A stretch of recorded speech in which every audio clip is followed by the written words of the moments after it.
Welcome back to Rich Reflections, where we take a look at the upcoming Sunday Gospel reading and see how it applies to our lives today.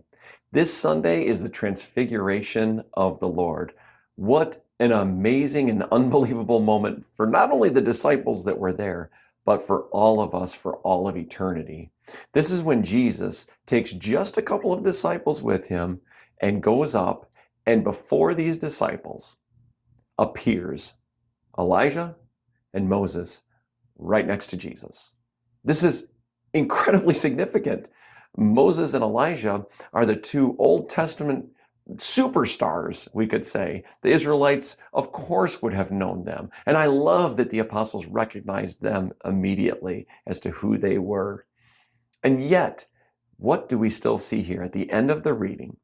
Jesus charges them to not say anything until the Son of Man rises from the dead. That's an awesome and interesting phrase that he uses, that the Son of Man, which he has used to refer to himself before, will rise from the dead. Knowing this, the apostles have now seen Jesus with Moses and Elijah and God speaking, saying that this is my Son in whom I am well pleased. Listen to him. And yet they still doubted. They doubted even when it came to Jesus' death. Don't we though too? Even with all these signs and wonders, we still doubt. We have our moments, we have our times where we think, God, are you real? God, are you listening? And yet, let our heads overcome our hearts in those moments.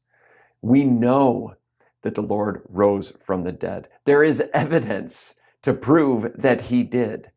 So when our hearts are heavy and when our hearts seem to control what we think, say, and do, may our heads overcome and remember that Jesus is the Christ, that he is God's Son, and that he came here to save you and to save me. God bless you. Thank you so much for joining us. We'll see you next time on Rich Reflections.